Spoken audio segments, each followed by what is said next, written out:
Shikues të nderuar, përshëndetje, ju flas drejt për drejt nga studio numër 1 televizionit, studio emisionit frontal me shumë informacione që kanë përgatitur gazetarët tanë, mirë po edhe me mysafir në studio. Fokusi do të jetë tek ajo se a do të ketë mundësi që të martën pra përpos konstituimit të Kuvendit të Kosovës të votohet edhe qeveria, ka përpjekje të vazhdueshme të lëvizjes vetëvendosëse si parti kryesore për të krijuar qeverinë, mirë po sot Gleu Konjufca e ka sqaruar edhe pozicionin e lëvizjes vetëvendosë dhe ka thënë se pretendimet e kësaj partie kanë qenë për të fituar më shumë se 50% në mënyrë që vetë ta kryejnë qeverinë, nuk kanë mundësi ta bëjnë një gjë të tillë. Për këtë arsye janë duke vazhduar takimet me partitë qoftë minoritare, mirë po edhe me partitë shqiptare në përpjekje për ta krijuar qeverinë, për të siguruar numrat në mënyrë që javën tjetër të konstituohet kuvendi e më pas edhe qeveria e Kosovës. Madje në këtë përpjekje sot kryetari i Kuvendit të Kosovës në detyrë, Gleu Konjufca, në cilësi pashtu edhe nënkryetari i lëvizjes vetëvendosje, ka thirrur përfaqësuesit e partive politike,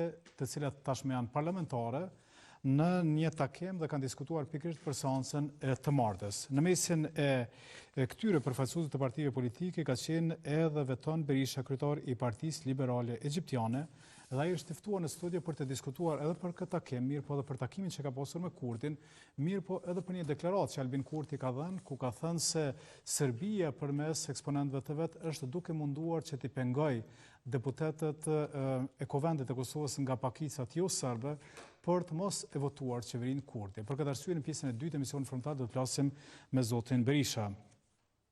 Shpresoj ta kemi një lidhje direkte edhe me kryetarin e komunës së Podujevës nga radhë televizjes vetëvendosje. Ai së gjatë ditës ka dhënë një deklaratë ku ka thënë se është i mundur një koalicion në mes lëvizjes vetëvendosje dhe Lidhjes Demokratike të Kosovës, tash kur LDK-ja ka dërguar një letër për një takim Lidhjes Demokratike të Kosovës, pra vetëvendosja ka dërguar letër Lidhjes Demokratike të Kosovës për një takim të mundshëm që mund të realizohet gjatë kësaj jave, ndonë se pritshmëritë nga ana e LDK-s nuk janë të mëdha për shkak se ata pak a shumë bazë të deklaratave publike kanë lënë të kuptohet se ky takim nuk do të ndodhë.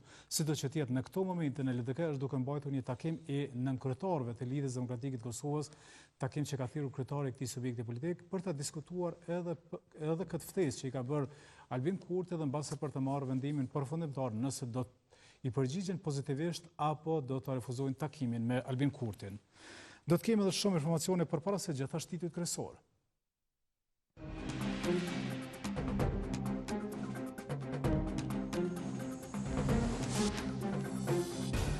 Gleu Konjufca e mbledh të gjitha përfaqësuesit e partive politike në takim pas mbledhjes se pranon se nuk mund ta bëjnë vetë qeverinë. Haxhiu pas takimit me partitë thos se ose e bën vetëvendosja qeverinë ose shkohet në zgjedhje. Kica konfirmon se LDK nuk lëviz nga qendrimet. Erand dyshohet se një 58 vjeçar dhunoi rreth një vit të mitur në Prishtinë, caktohet paraburgimi për burrin i cili u arrestuar me 5 prill. Vendimi i Ministrisë së Tregtisë që të përcaktohet marrja e fitimit për naftën kundërshtohet nga naftatarët.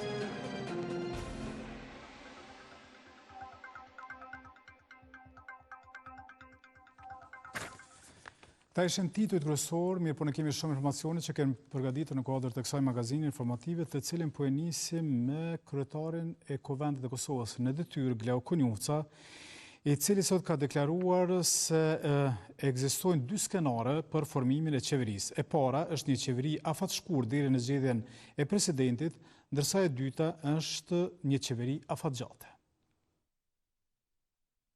Ftesën u dërgoi liderëve partijak, por subjektet shqiptare i dërguan nënkryetarët. Ish udhëheqësi i legjislaturës së kaluar Gleu Konjufca diskutoi me ta e me liderët e minoriteteve për rreth 40 minuta lidhur me seancën konstituive parlamentare. Kur kanë mbetur edhe fiks një javë kohë, nënkryetari i LVV-s nuk e din nëse do të vazhdojë detyrën që e mbajti për 4 vjet, pasi ai post mund të jetë në pazar. Kur jemi të qeveria, është e pamundshme pa u themeluar një koalicion, i cili e krijon mazhorancën e aftë për me zgjedhë me 61 vota një qeveri të ri. Prandaj gjitha pozicionet, unë do të kisha fut këto edhe pozicionin e kryetarit të Kuvendit të Republikës Kosovës i nënshtrohen këtij principi. Pasi për herë të parë pranuan se nuk i ka numrat për qeverisje të vetme, Konjufca i tregoi edhe dy skenaret e mundshëm nëse formohet ekzekutivi. Mirë po nuk tregoi se cili opsion ju pëlqen në parti. Ose është skenari një qeverisë të shkurt, e cila qeverisë deri në zgjedhjen e presidentit, ose është skenari i dytë i krijimit të një qeverie e cila është e aftë me zgjedhjen e presidentit. Këto janë dy skenare të përgjithshme. Cilin skenar e përqafon lëvizja vetëvendosje, nuk mund t'u a them këtë.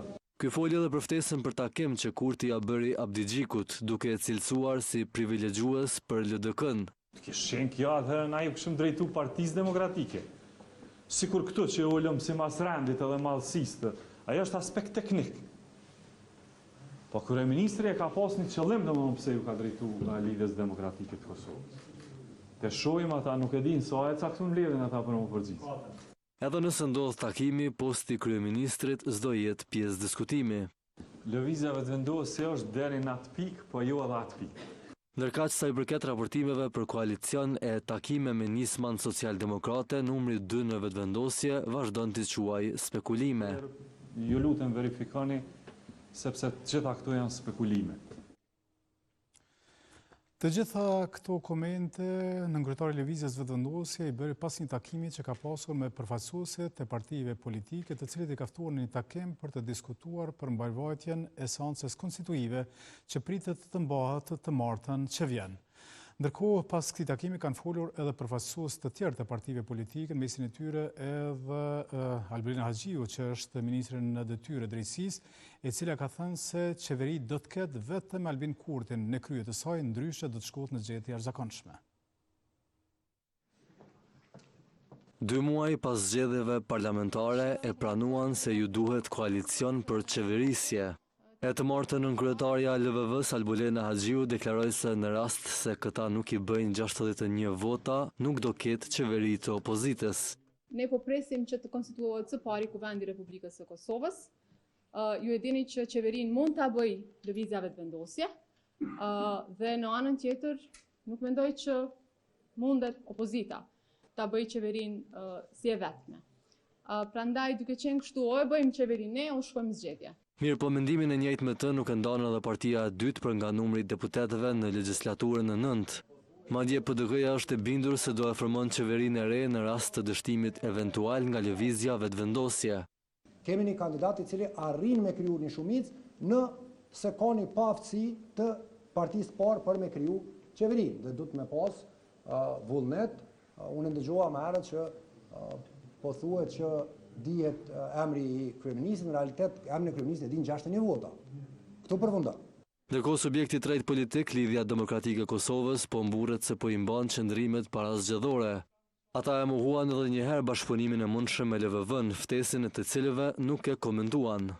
Vlerësoj që megjithse kemi përsëritur për mendimin tim mjaftues shumë gjatë qëndrimin e Lidhjes Demokratike të Kosovës, e kuptoj dhe mirë kuptoj pyetjen tuaj me që natyrshëm këto ditë po vrejmë shumë lëvizje të qëndrimeve nga aktorë të ndryshëm të leadershipit të qeverisë së Republikës Kosovës, nga fjalët e thëna para zgjedhjeve dhe pas zgjedhjeve, por kjo nuk qëndron edhe për Lidhjen Demokratike të Kosovës.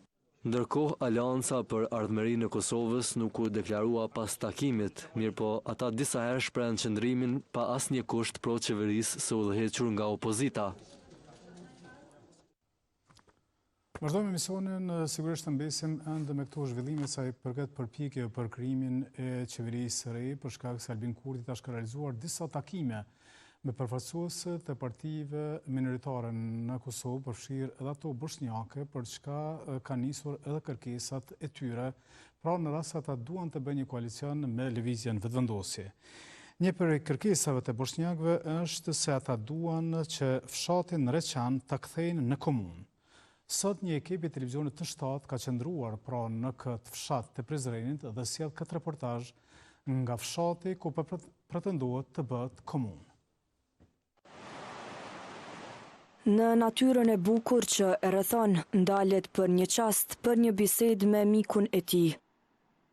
Ndonse ky ishte qëllimi që pati pasi Vajit Sagdati ishte nisur herët nga Reçani drejt Prizrenit për të marrë në komunë disa dokumente që i duheshin.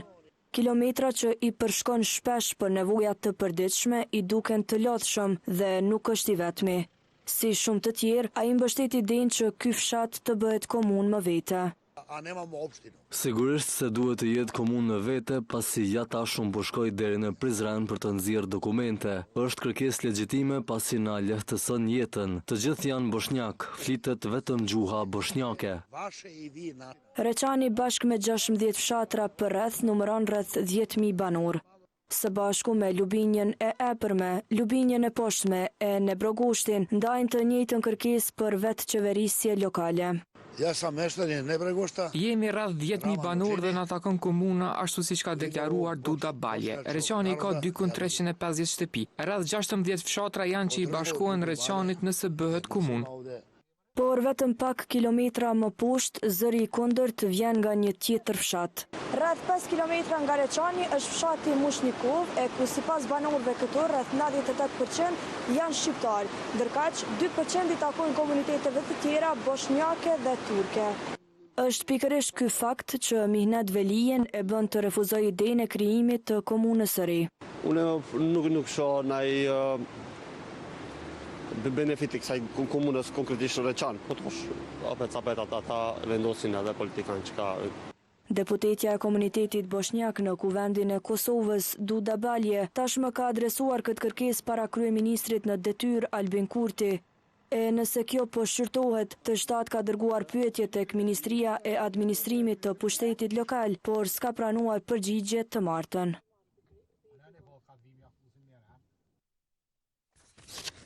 Kthehemi në studion e emisionit Frontal tash për ta nisur bisedën me të ftuarin tim, i cili sot ka qenë pjesë e takimit që ka pasur dhe ka ftuar kryetari në detyrë i Kuvendit të Kosovës, e po ashtu më herët ka pasur një takim edhe me kryeministrin e detyrë Albin Kurti, i cili është edhe kryetar i lëvizjes Vetëvendosje. Me mua në studion e emisionit Frontal është Veton Berisha. Zoti Berisha, mirë se erdha. Mirë se jeta Arsen. Faleminderit shumë për ftesën. Faleminderit shumë që erdha në emisionin Frontal, për shkak se pyetja që bëhet më së shumti këtu det është që apo bën votat për krijimin e qeverisë. Pyetjen e milionçe. Besoj ju e dini përgjigjen. Po, nëse varet nga unë, besoj që e di përgjigjen, por sigurisht që në situatën që jemi nuk është që është duke varë gjithçka nga unë. Normalisht si përfaqësues i Partisë Liberale Egjiptiane dhe i komunitetit egjiptian, duke pas mandatin dhe duke pas një mandat i cili është mandat goxha e ëmbël, sepse ne po rikthehemi pas 4 viteve me shumë peripeti, ne po mundohemi me shfrytëzu të drejtën tonë kushtetuese dhe ligjore për të qenë konstruktiv, për të ndihmuar ndërtimin e institucioneve, për të filluar sa më shpejt të punojmë, sepse çdo ditë e humbur është humbje për gjithë Kosovën. Si përfaqësues i komunitetit egjiptian, mbaj përgjegjësi të dyfisht për të ndihmuar që institucionet të aktivizohen sa më shpejt dhe të fillojmë që të ndërmerren veprime të cilat kanë me ndryshuar gjendjen e komunitetit egjiptian dhe Kosovës në përgjithësi. Po, se do të flasim gjatë, por po nisim me këtë takim që sot keni pasur me kryetarin në detyrë të Kuvendit të Kosovës, ishin përfaqësues të gjitha partive. A pat listës serbe? Unë nuk kam vrejt që ka qenë dikush prej tyre, me atë sa i njoh. Në vendin ku kam qenë unë i ulur, nuk kam pa, domethënë prej pozicionit që isha, ai personi atje nga Fikrim Damke si duket ka qenë përfaqësues bosnjak, përndryshe nuk kam vrejt që ka qenë dikush nga lista serbe. Domethënë çka u diskutu këtu? Për ata që njohim, nuk i kemi pa që kanë qenë prezent. Kjo është një prej takimeve, është një proces normal, domethënë që ndodh gjithmonë para seancës konstituive. Është takimi konstitutiv informues për mbarvajtjen e seancës së parë, domethënë u informuam sepse gjithmonë mendohet që këtu mund të ketë deputet të ri, kryetar të ri ose partitë e re që vjen në kuvend dhe mund të mos i di procedurat. Është diskutuar për bazuar në rregullorin e kuvendit se ku do të ulemi, domethënë grupet parlamentare, si ulemi, çka do të procedohet, si do të funksionojë, është kryesisht një seancë ku pritet të konstituohet bëjë problematike dhe mënyra që ulen deputet. Ka të bëjë është e rregulluar kjo punë për faktin që konsiderohet ka problem se ka qenë dikur është diskutuar për shkak është tentuar me u vlerësuar se kush është shumica dhe kush është pakicë. Në rastin tashmë gjonat janë të qarta, domethënë shumica e parë që është lëvizja vetëvendosje dhe zakonisht kjo rregullohet edhe me rregullorin e kuvendit, do të ulet në pjesën e parë, pastaj anash do të ulen partitë të cilat janë me radhë, domethënë në renditje, dhe do të bëhet betimi i deputetëve të Kuvendit të Kosovës, do tentohet me u zgjedhë edhe kryesia e kuvendit. Do më presim që mandatari që është lëvizja vetëvendosje, presim që ta propozoj kandidatin për kryetar të Kuvendit të Kosovës, sepse është në mandatin e tyre dhe ju takon kjo e drejtë, dhe po shpresoj që me datën 15 të paktën kryesia e Kuvendit të Kosovës të konsolidohet dhe ne të fillojmë me afatet tona të cilat janë atë çojnë deri tek zgjedhja dhe qeverisë. Pra të martën kryetari zgjedhet apo? Do duhet të zgjidhej, për faktin që u tha. Apo mblidhet, domethënë mblidhen deputetët dhe të mos ketë për shembull zgjidhja e kryetarit ose në kryetarëve? Po në rast se lëvizja vetëvendosjen këtë rast, në rastin konkret nuk e propozon kandidatin për kryetar të Kuvendit, atëherë nuk kemi çka të votojmë, domethënë nuk zgjidhet, nuk arrihet me u zgjidh kryesia. Pas zgjedhjen e kryesisë nuk mund të procedohet pastaj me zgjedhjen e nënkryetarëve dhe në përgjithësi kryesisë së Kuvendit të Kosovës. Dhe edhe nëse në rast që edhe nënkryetarët e komunitetit nuk zgjidhen, prapë konsiderohet që nuk është kompletuar kryesia. Me çfarë pike trani ditës për shkak thirret ajo seancë? Është proceduralisht është konstituimi i Kuvendit, do të bëhet betimi i deputetëve. Seanca udhëhiqet nga deputeti më i vjetër dhe deputeti më i ri. Në rastin ton është zoti Dehari, më duket është deputeti më i vjetër, dhe dikush nga PDK ishte një vajzë e cila është deputeti më e re, dhe këta do ta udhëheqin Sala Jashari, do ta udhëheqin në seancën fillestare deri te momenti kur propozohet kryetari i Kuvendit. Shumë interesant. Po. Prej anës ton Avni Dehari. Po mirë, Avni Dehari. Ashtu e thash? Po. Unë e thash, në rastin ton, nëse unë e kam thonë në rastin ton, do mund ta vërtetoj. Në rastin ton të këtij mandati, do të thonë tash që po flasim për seancën tjetër, sepse e kuptova ndryshe edhe nëse më do sikur jo veç tashin i bëm me vetëvendosjen edhe thatë që në rastin ton. Jo, nuk besoj që kam thonë ashtu, e thash në rastin ton, ka të bëjnë në rastin e kësaj seance konstituive, është zoti Dehari që u tha u përmend edhe emëritisën në seancën konstituive, do të jetë deputeti më i vjetër dhe deputetja më e re që është Sala Jashari, ajo që edhe ju e përmendët. Dhe pastaj me njëherë pas betimit, sigurisht është një komision i cili mlidhet për verifikimin e mandateve, dhe pas këtimit të atij komisioni propozohet kryesia. Po, a ditë fillon, si më thonë, me rrjedh mandati deputetit. Mandati deputetit. Prej momentit betimit. Çfarë det jeni kështu tamam deputet. Zyrtarisht prej ditës që mbahet seanca konstituive, jepet betimi prej momentit dhënies betimit, konsiderohemi që jemi deputet Kuvend Kosovës dhe mandati fillon nga ajo ditë. Dhe më pas është propozimi për partisë fituese, për partisë më të madhe për kandidatin për kryetar të do të thonë është e rregulluar. Kjo çështje është e rregulluar dhe i takon gjithmonë partisë më të madhe. Edhe po shpresojmë që lëvizja vetëvendosje veç duke shfrytzuar këto drejta dhe këto mundësi të dalë me propozimin me kandidatin për kryetar të Kuvendit. Ka shumë rëndësi që më konsolidu Kuvendi. Kandidati për kryetar, a dihet?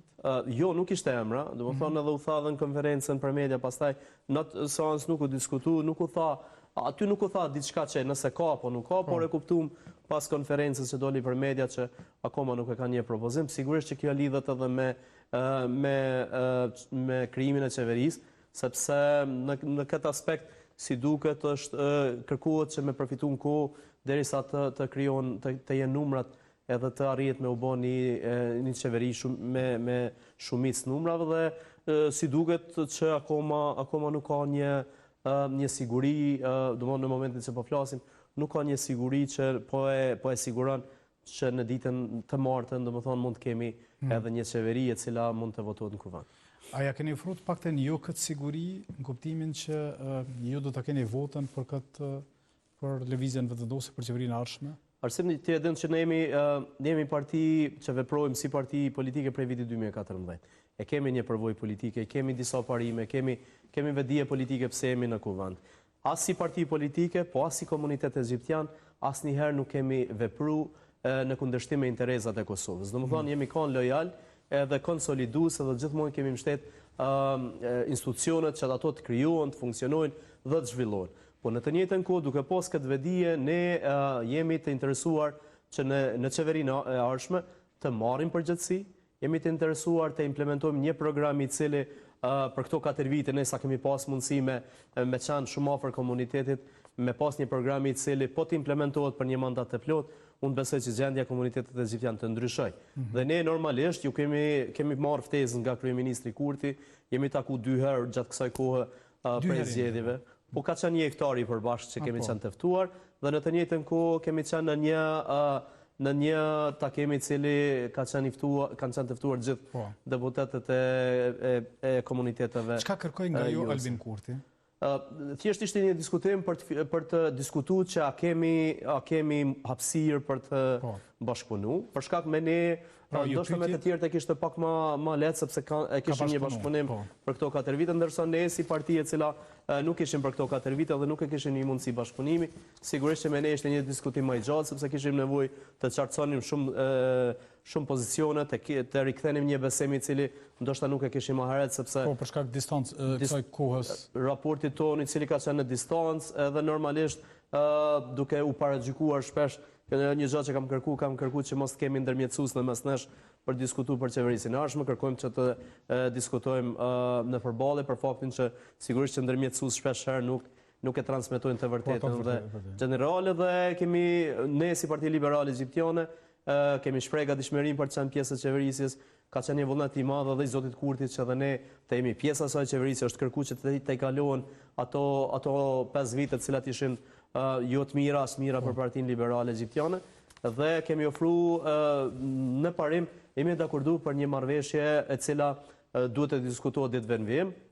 Ne kemi dorëzuar te Zoti Kurti një program i cili është program 18 faqe ku rregullohet në detaje dhe një pikë kërkesa ka qenë që ai programi joni me qenë inkorporuar në programin qeverisës, sepse është një program i cili tek e fundit e obligon secilin kryeministër me qenë me realizuar me implementu kërkesat që janë të komunitetit egjiptian, një komunitet i cili nuk ka një vend të dytë, shteti jonë është vendi jonë dhe qeveria është e jona dhe normalisht në kësaj radhe edhe nëse nuk ka vullnet nga qeveria, ne si Parti Liberale Egjiptiane do të detyrojmë, do të shtyjmë punën e qeverisë për me bë më tepër për komunitetin egjiptian. Në të njëjtën kohë kemi kërkuar edhe përgjegjësi që si Parti Liberale Egjiptiane jemi të gatshëm me marrë detyra. Për shembull, çfarë detyra?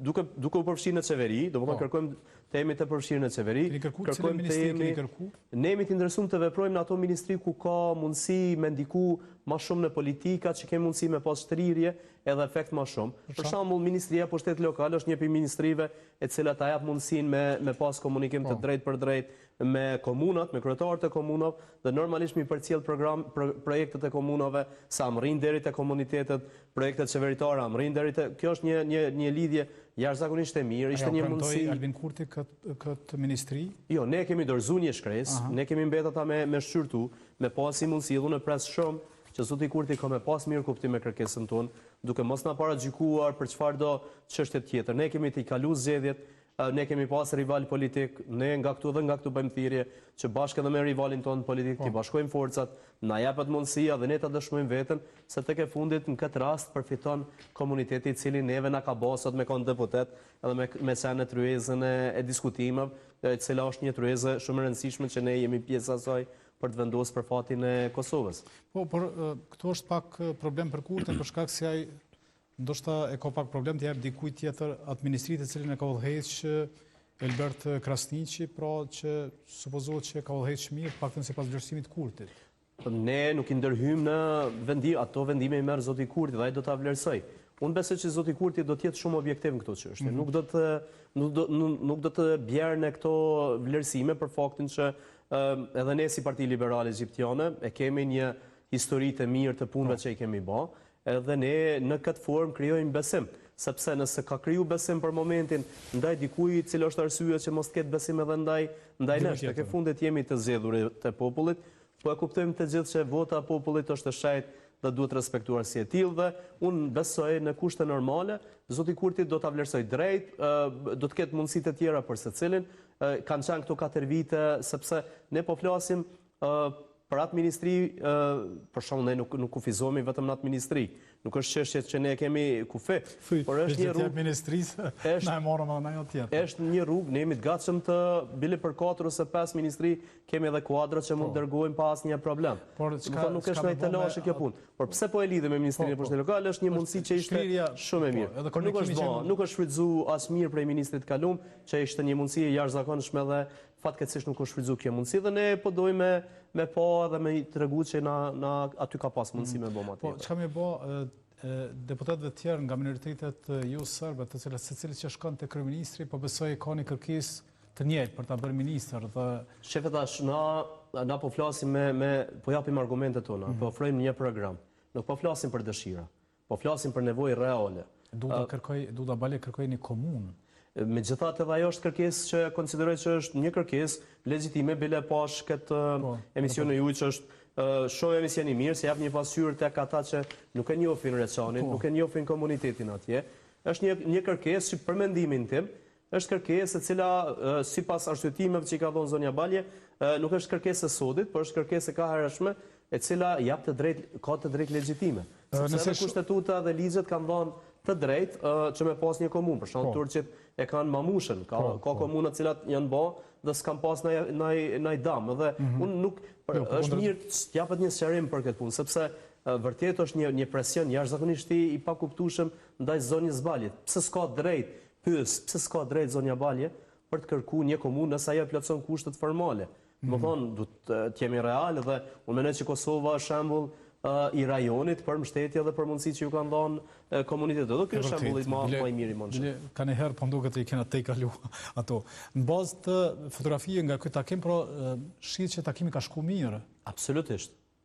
Tash nuk e di epilogu i tij çu shkon me kon, po me të thonë drejt, një takim i tillë edhe në publik do të mohej, nuk ishte ndonjë gjë që ne kemi diskutuar jashtë asaj që nuk e themi hapun, është një diskutim i hapun që ka qenë zoti zëvendës kryeministër Besnik Bislimi prezant. Nuk është në pamje, por ka qenë një afërsi jashtëzakonisht e mirë, domethënë ka kuptojmë një realitet. Jemi parti parlamentare dhe nga zoti Kurti po kuptohemi si të tillë. Domethënë thjesht jemi respektuar, jemi ftuar dhe besoj fuqishëm që do të vazhdoj ky lloj respekti dhe ky lloj afërsie.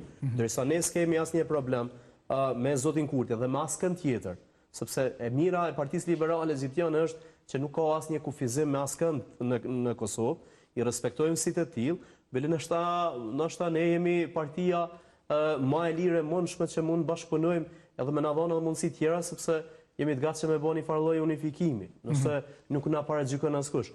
Por në rastin tonë kishim një takim që ishte i mirë, ishte relaksues, ishte në kuptimin që kemi diskutuar shumë çështje që kanë. Ai është shqetësuar me Albin Kurti që mbase nuk po arrin me i siguru numrat për një mandat të ri qeverisës. Prej aty e kemi kuptuar që zoti Kurti ka numrat, do të thonë ka një siguri që nuk ka thënë se i ka numrat e sigurt, edhe kemi kuptuar në atë formë. Ne nuk kemi marrë ai ka numrat as i ka. Ne jemi të gatshëm i patë si patë, dhe nëse nuk jemi vendimtarë, njëjta çështje që kemi diskutuar, do të kërkohen edhe prej të tjerëve nëse do të jenë numra mjaftueshëm. Domethënë, Pro Albin Kurti ju thanë takim se i ka numrat për krimin e qeverisë? Po, absolutisht, prej takim ditës parë që ne kemi biseduar, tani ato që i thoshte nuk është se na i tha mekonikisht, pavarësisht këto që dihen, dhe ne nuk kemi hyrë në këtë pjesën, nuk është çështje jona. Ne jemi të gatshëm me hyrë në qeveri, por sigurisht që ne kërkojmë fillimisht trajtohen kërkesat tona, e shohim, e vlerësojmë edhe ne si parti politike, kthehemi në kryesi, edhe bazuar në ato që ne mund të arrijmë me pas, edhe ne do të vendosim pastaj a do të jemi pjesë një qeverie e cila na jap të drejtë ose mundësi të barabarta. Kjo është diçka që neve na përket me kërku. Pas këtij takimi që ka pasur me deputetët e partive që minoritare, pra që nuk janë serb, Albin Kurti ka dhënë një deklaratë më vonë më pas, ku ka thënë që ka kuptuar që Serbia po ndikon tek këta që të mos mundsohet krijimi i qeverisë. Ka qenë një deklaratë për mendimin tim që nuk na ka bënë një mirë. Domethënë një deklaratë e cila ka qenë e përgjithshme, e përgjithësuar, sepse me sa unë e di janë 10 deputet të këtyre komuniteteve. Edhe nëse nuk jap emër me konkretizu për kënë është fjala, edhe nëse identifikohem me një gjë të tillë, na bën mos me uni mirë secilin prej neve. Unë nuk më ka bën me uni. Përshtypja sikur ju keni një lidhje, ju dhe të tjerët kanë një lidhje me tash në opinion tek qytetarët që janë shumë afër, ata kanë me na paragjykuar secilin prej neve dhe kena edhe këto 2 ditë veç kemi marrë mesazhe në rrugë, edhe në farë forme jemi ndi jo rahat në kuptimin asaj që kryeministri i vendit tonë na ka qitë në një pozicion jo jo të rehatshëm. Për kone ka pas fjallën kryeministri kur ka? Tani nuk e di, unë ndihem rehat në këtë punë, edhe se cilin nga ta... Ata që t'njohin ty, domethënë janë shumë... Unë ndihem rehat në kuptimin që di për vetën time që nuk ka gjë që mu më shantazhon, që më kërcënon, jo lista serbe. As më tepër unë me listën serbe kam pakënaqësi prej 4 viteve më herët për faktin që ata kanë orkestruar zgjedhjet në atë kohë dhe mu si deputet i Kuvendit të Kosovës lista serbe ka rënë dhe më ka trajtuar rastin tanë. Unë personalisht kam pakënaqësi dhe në kushte normale në atë kohë kryeministri Kurti do duhej ta mbledhte të Këshillin e Sigurisë. Sepse në atë kohë praktikisht u rreziku demokracia në vend, u ndiku duke ia dhënë 5000 vota, rreth 5000 vota një personi i cili ishte i panjoftun për ne, edhe i cili person ishte Fadil Gashi dhe njëjti ka në grupin parlamentar të listës serbe. Dhe ky është rast për mu mbledh Këshilli i Sigurisë, sepse pat veprime praktike, konkrete, u largu një person që isha lojal i Kosovës dhe erdhi një person i cili ishte... Që solli të lashë me pas funksionimit. 2 vite në gjykatën kushtetuese dhe në këtë luftë mbeta i vetëm. E kujtoj në atë kohë as lëvizjeve të vendosje dhe as partitë e tjera nuk ishin të qëndrueshme dhe nuk banën asgjë në atë kohë për të parandaluar edhe për ta trajtuar listën serbe si ndërhyrëse ose si shantazhues. Në fakt ajo ndryshoi përbamje në Kuvendin. Ajo heku një person egjiptian i komunitetit egjiptian siç isha unë dhe pruni një përfaqësues rom i cili ishte jo ekzistent dhe votat e serbëve pronën deputetin rom. Dhe kjo ishte momenti kur në atë kohë duhet Këshilli i Sigurisë. Dhe kjo më bën komod për faktin që ata njerëz unë e di çfarë rreziku kanë, e di çka mendojnë për Kosovën. Tjetra, ne mund të kishim, secili mund të kishte telefonata, tentim për të ndikuar, për të ndryshuar, por duhet jemi konkret. Nëse dikush është duke vepruar sipas një koordinimi, ta quajmë me listën serbe, atëherë duhet dalim me emër mbi emër, me fakte me argumente, që të tjerët të jenë në rregull. Kjo duhet me u përmirësu. Unë pres nga Zoti Kurti, nëse ka diçka konkrete, të dalë dhe të jap në opinion, të t'jap konkretisht që ka diçka të tillë që janë në koordinim. Nëse ka dikush telefonata të caktuar prej kolegëve nga lista serbe, nuk mundesh mi konsideru të njëjtit njerëz se ka diçka të tillë. Ata mundën me tentu, por nuk mundën me ndiku te pjesa më e madhe njerëz e deputetëve duhet respektohen edhe unë mendoj që janë, ne i kemi 26 vjet tash, veç 25 vjet prej kohës kur jemi në institucione. Dhe keni dëshmu lojalitetin që keni pasur në raport me institucionet me etiketu. Unë flas për ne. Jemi lojal, jemi të përgjithshëm, jemi shumë të kujdesshëm për vendin tonë, nuk kemi shtet tjetër, nuk kemi asnjë arsye me bashkëpunu. Thjesht pikërisht kjo është arsye që shteti jon, qeveria jon duhet me na dhënë mundësi sepse kjo është diçka që neve na duhet.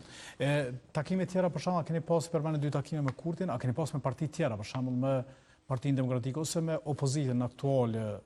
Po ne kemi një relacion shumë të shënosh me secilin prej këtyre. Për këtë arsye, domethënë sigurisht, ne kemi marr urimet e para, domethënë nga secili prej tyre, dhe jemi një mirë.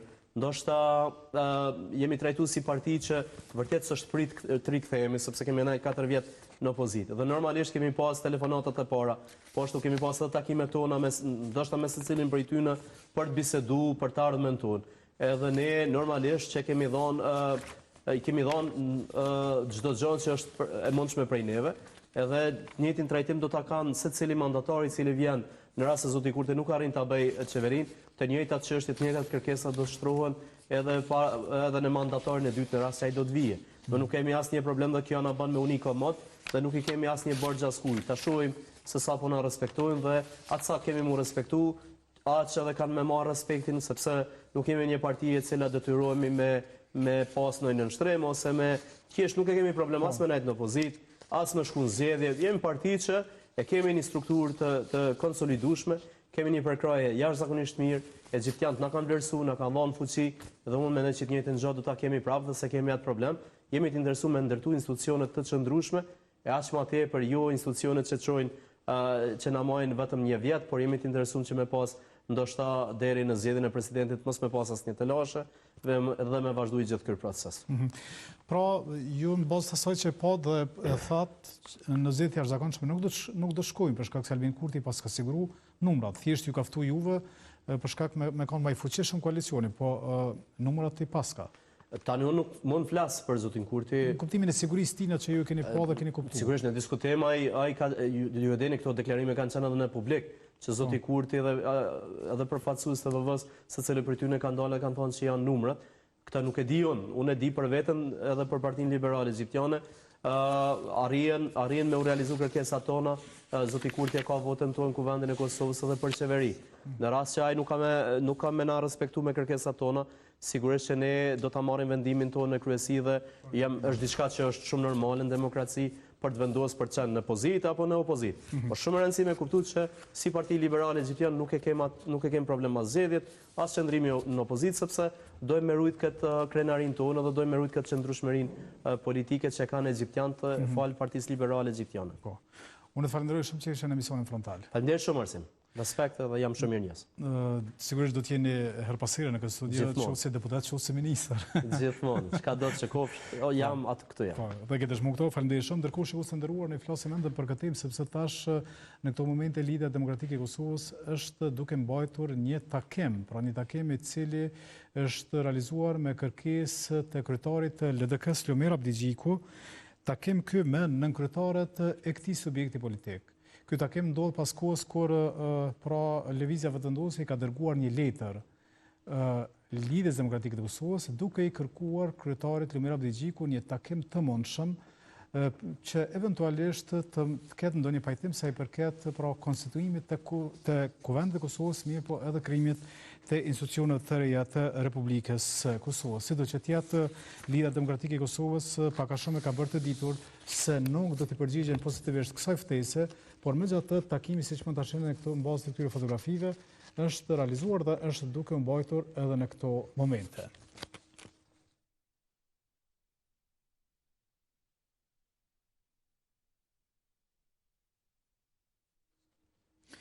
Flasim tash për një arrestim që ka ndodhur gjatë vikendit në qytetin e Prizrenit.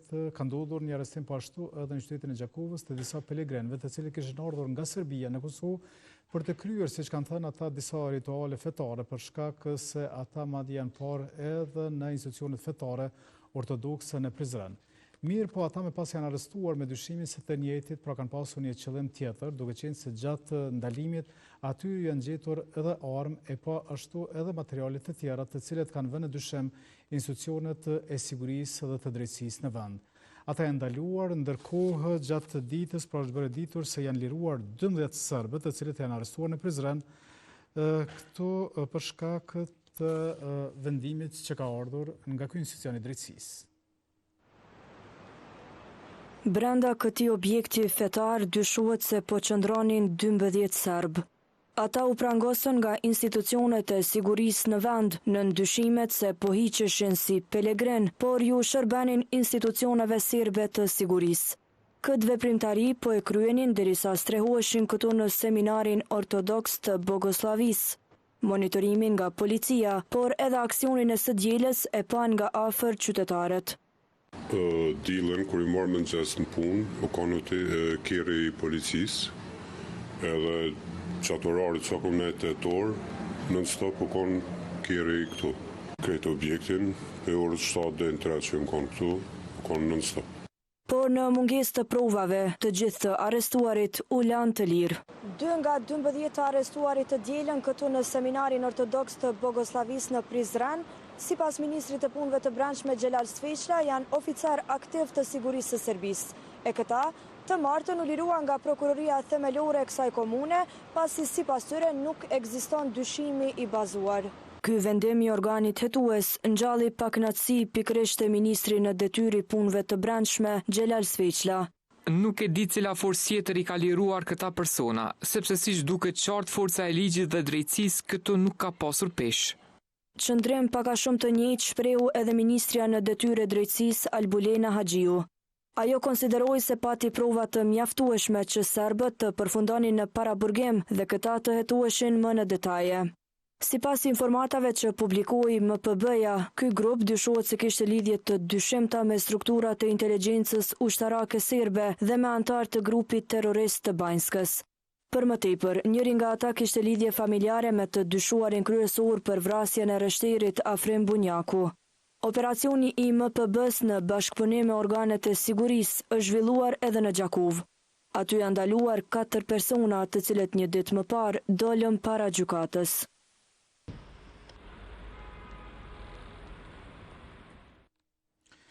Është ndaluar edhe një 58 vjeçar pasi i njëjti dyshohet se për një vit rresht e ka dhunuar të miturën në Prishtinë. Atij është caktuar masa e paraburgimit, ndërkohë ka folur edhe vajza e cila është dhunuar nga ky 58 vjeçar. Lokacionet i ndëroi sa herë po të përshtatshme. Një 58 vjeçar nga Prishtina përgjatë një viti po dyshohet se abuzoi seksualisht me 14 vjeçare në RPG. Ai dyshohet se të miturën filloi ta ngacmoi në dyqanin e tij që ka afër shkollës ku viktima vijon mësimet. Të shkon qytyre se na janë shumë për qytyre. Të shkon qytyre te ai, do më atho ai na e ka jush në dëseme, ju vesh më po edhe çdo çik tjetër, e jush është shumë çika ko të reja. Për herë të fundit, 58 vjeçari dyshohet se dhunoi të miturën me 5 prill në një motel të kryeqytetit. Si e raportoi rastin e tregoi vetë mitura, e cila thot se të dyshuarin e ka komshi. Bobi ka shku ka kallëzuar në polici, a muaj nën stop se ka pranu. Ka thonë se ka marr, ma ka çu dorën, e kom marr, edhe e kom lodhë një rreth. Edhe na muaj ka marr kamerë, te ka vërtetuar se nëse kom çu dorën, kërkuj tjeç. Punë me një ligj. Pas ngritjes së këtyre dyshimeve, prokuroria themelore ka marrë masa të tjera këtë të martë. Detajet janë bërë të ditura për të shtatë përmes një përgjigje me shkrim. Kundër të pandehurit JPG ka filluar hetimin pasi që viktima e mitur RPG është abuzuar seksualisht nga i pandehuri JPG, i cili e kishte dhunuar disa herë për një periudhë kohore për rreth një viti. Prokurori i shtetit kundër të pandehurit ka parashtruar kërkesën për caktimin e masës së paraburgimit dhe e mitura RPG momentalisht është dërguar në ekzaminim ginekologjik. E kjo kërkesë e prokurorisë u aprovua pas ditën e së martës, këtë konfirmuan nga gjykata themelore e Prishtinës. Pas seancës i dyshuari u dërgua në qendrën e paraburgimit në Prishtinë, ku do vuaj masën e paracaktuar. Ministrja në detyrë Rozeta Hajdari ka nënshkruar vendimin për caktimin e marzhës së fitimit për shitjet me pakicë dhe shumicë të naftës, mirë po këtë vendim e kanë kundërshtuar shoqata e naftetarëve të Kosovës për shkak se ata po konsiderojnë se me këtë vendim të ministres ata po dëmtohen. Ka që është kostoja e derivateve këtë të martë. E përfitimi për çdo litër naft me pakicë, marzha maksimale do të jetë 12 cent.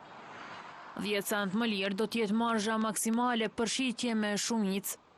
Kështu vendosi Ministrja në detyrë e Industrisë, Ndërmarrësisë dhe Tregtisë Rozeta Hajdari. Hajdari të hëna nënshkroi vendimin e ri për rregullimin e çmimeve të naftës. Por kjo po kundërshtohet nga kryetari i shoqatës së naftetarëve të Kosovës Fadil Bernjani, për të cilin deklaroi se nuk u konsultuan fare. Ky vendim është i paarsyeshëm dhe nuk është konsultuar me shoqatën e naftetarëve dhe vendim i gabuar se do të shkatërrohen bizneset. Tek kompanitë e mëdha do të ndikojë shumë pak, kurse ato të mesme dhe të vogla ka qëllim bankrotimin.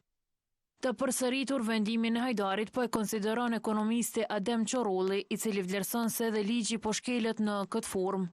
Realisht më mirë do të ishte për ministrin mos t'i përsërit këto procese, sepse mirë është ta lexon të rregullat dhe të drejtat e shtetit, sepse ne jemi shtat konkurencial të lirë, kështu që fitimet mund t'i përkufizoj me pjesën e konkurrencës dhe të bërë lehtësira tatimore apo lehtësira fiskale. Qorolli tha se ky vendim do të ndikojë shumë në ekonominë e bizneseve të naftës. Realisht ndikimin e parë do ta ulë riskin e fitimit tek bizneset dhe do të minimizojnë fuqinë punëtore, sepse aty do të jetë risku për t'ja dalë sa më mirë biznesi dhe me humbjen e vendet punës, kështu që Rozeta do të arrit migrimin. Kështu që asgjë s'ka bo me këtë vendim, ka përsërit një pjesë totalitare, konkurencëshmëria është e lirë. Të shtatë gjatë ditës ka tentuar të marrë një qëndrim edhe nga Ministria e Industrisë e Ndërmarrësisë rreth këtyre vërejtjeve, mirë po nuk ishin të qasshëm. E ministra tjetër në detyrë Artane Rizvanolli i ka rekomanduar zyrës së rregullatorit të energjisë që ekonomive të cilat shpenzojnë deri në 800 kW mos të faturohet tarifa të reja. Qytetarët e kritikojnë edhe këtë propozim. E premtja është dita kur do të vendoset nëse qytetarët do të paguajnë për energji elektrike më shtrenjtë për 15%. E propozimi i cili është kundërshtuar përmes protestave e aksioneve pranë zyrës së rregullatorit të energjisë nuk i pëlqeu as ministrës në detyrë të ekonomisë Artane Rizvanolli. Ajo të hënën brama propozoi që të mos ketë fare rritje për qytetarët që konsumojnë deri në 800 kW. Në lidhje me tarifat e energjisë elektrike, ne kemi propozuar ZRE-s që të mos ketë fare rritje për konsumatorët të cilët konsumojnë deri në 800 kWh në muaj, ndërsa për të tjerët rritja të jetë sa më e ulët dhe ata konsumatorë të ndahen në sa më shumë kategori ose bloqe. Në këtë mënyrë të mos trajtohet njëjtë për shembull sikur dikush që shpenzon 1000 kWh në muaj, sikur dikush që shpenzon 3000 kWh në muaj. Por as ky propozim nuk po gjejmë përkrahje mes qytetarëve. Sfari rritja, domethënë, mendoj që është e tepërt, sepse boll është për pagat edhe të ardhurat që kemi ne. Mandej kategorizimi i familjeve, edhe kjo s'është në rregull, sepse së në masim ne t'i harxojmë 800, 1800. Tani dim që familjet janë nevojat e më të mëdha se sa 800. Edhe ndoket një padrejtësi aty për aty. Kundër shtrejtimit të rrymës është edhe një pensioniste. 120 euro penzia njeri qa me bo? E dikush tjetër mendon se zbatimi i propozimit të ministrës në detyrë do të ndihmonte megjithatë. Besoj që nëse aplikohet në mënyrën e duhur, është korrekte, por përgjithësi jam kundër të shtrejtimit të rrymës, sidomos këto rrethana të inflacionit maramës që kanë ndodhur 2 vitet e fundit, mendoj që nuk është koha absolutisht për të shtrejtuar fare rryma, as për kategori tjera. Kritika për këtë pati eksperti energjetikës Adhurim Haxhi Musa. Propozimi i ministrisë është, me thënie, përmirësim minimal i asoj çka zyra rregullatorit të energjisë faktikisht ka propozuar, ngritje 15% për gjitha grupet. Mirë, po edhe kjo i tham është përmirësim minimal për shkak se është zgjidhje suboptimale ose zgjidhja më e lehtë e mujshme, po nuk është më e mira. Edhe është shumë larg më të mirës. Kategorizimin për shpenzimin e energjisë Haxhi Musa e quan diskriminim pozitiv për një arsye. Diskriminimet në sektorin e energjisë, po edhe në shumë sektor edhe për shumë produkte janë të mirë se ardhona, për shkak se ato e rritin eficiencën e tregut. Prandaj diskriminimet të tilla janë të domosdoshme, për shkak se, siç e thash, e rritin eficiencën e tregut. Ndërkohë nga ZRE nuk thyen përgjigje në pyetjet e televizionit rreth rekomandimeve nga Ministria e Ekonomisë. Ndërkohë në kuadër të ditës së Kushtetutës së Republikës së Kosovës, gjykata kushtetuese sot ka shënuar aktivitetin tradicional Dita e Gjykatës së Hapur. Ndërkohë koalicioni i organizatave jo qeveritare këtu në Kosovë e ka nderuar ish kryetaren e gjykatës kushtetuese Grejsa Caka Nimani. Të kapur dorë për dorë po hyn brenda instancës më të lartë të drejtësisë në vend.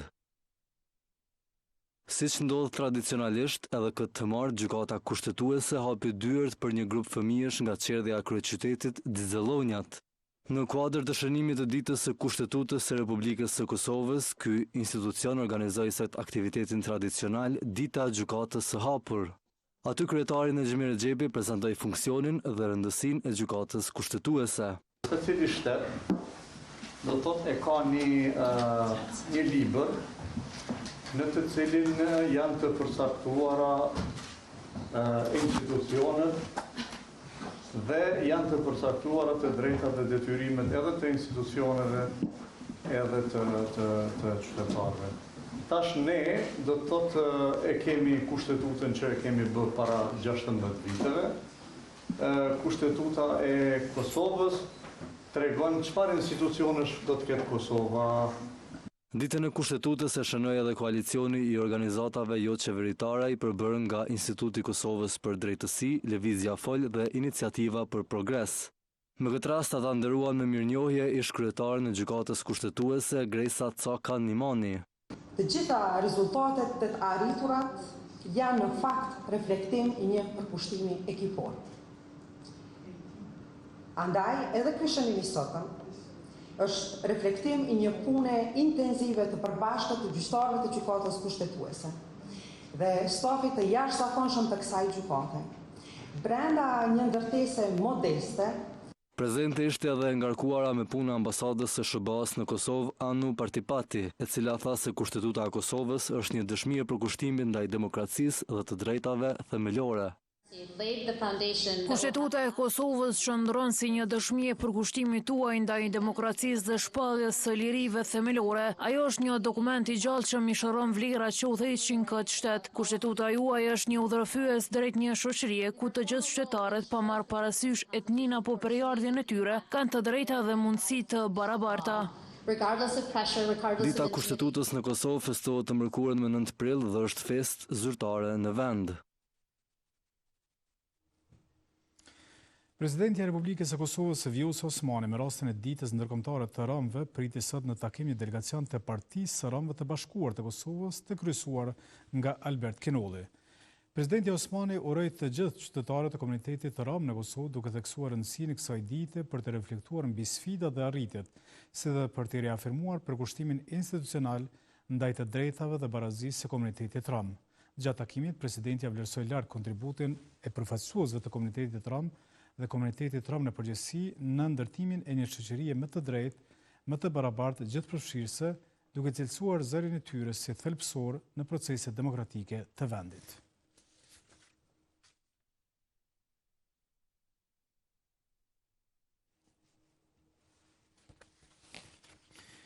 E ministra në detyre punëve të jashtëme Donika Gërvalla ka udhëtuar për në New York për të marrë pjesë në seancën e Këshillit të Sigurimit të OKB-s, që do të mbahet sot, pra prej orës 15 sipas kohës lokale të New Yorkut, përkatësisht 21 në Kosovë. Sipas njoftimit për media, në këtë seancë do të shqyrtohet raporti periodik i sekretarit të përgjithshëm të OKB-s Antonio Guterres për zhvillimet në Kosovë. Gërvalla do të përfaqësojë Republikën e Kosovës duke paraqitur të arriturat, siç ka thënë ajo, të vendit, sfidat aktuale dhe përparimet në fusha të ndryshme, si sundimi i ligjit, ekonomia dhe reformat institucionale.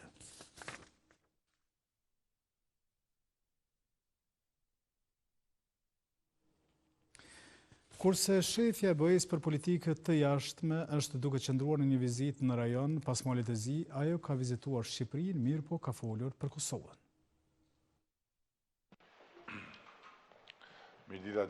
Në fillim ja kujtoi se ardhja në Shqipëri e kishte premtuar moti. E më pas, konferencën e përbashkët me shefen e politikës së jashtme të Bashkimit Evropian, Kaja Kallas, kryeministri Edi Rama e shoqëroi me humor. Faleminderit edhe një herë për vizitën tënde. Është një vizitë që solli dhe një kombinim pak çuditshëm për ne midis diellit dhe të ftohtit. Ne kemi vënë diellin t'i ke sjell të ftohtin nga Brukseli. Ajo që e tha shefi ekzekutivi shqiptar u prit me sportivitet nga Estonezja, e cila as në këtë rast si la anash mesazhe diplomatike. Brukseli nuk kishte të ftohtë, kështu që nuk erdhi nga Brukseli i ftohti, po ndoshta nga veriu. Kështu që është kënaqësi që takohemi sërish dhe takohemi në Shqipëri sërish, sepse Shqipëria është vërtet një partner i fortë i Bashkimit Evropian. Ju jeni aleat, antar i NATO-s dhe jeni në përputhje të plotë me politikën e jashtme dhe të sigurisë së Bashkimit Evropian. Duke llogaritur Shqipërinë si një partner të BE-s, Kallas tha se përkrah hapjen e kapitujve të rinj për shtetin. Por përparim për Kosovën nuk mund të ketë deri në normalizimin e raporteve me Serbinë. Në lidhje me Kosovën dhe Serbinë, nuk mund të ketë ecuri pa normalizimin e plotë të marrëdhënies ndërmjet këtyre dy vendeve. Dhe sigurisht që unë më pas do të shkoj në Bosnjë-Hercegovinë sot, pasdite, dhe do të takohem me të gjitha palët atje në mënyrë që të qetësohet situata. Shqipëria ishte vendi i dytë që shefja e politikës së jashtme të Bashkimit Evropian vizitoi në Ballkanin Perëndimor pas malit të zi ku qëndroi një ditë më parë. Këtu po japim fond për sot emisionit frontal, gjithmonë do ju kujtuar se pas pak ju pret shpendim emisionin i kanapej, kurse në orën 19:30 është edicioni qendror i lajmeve.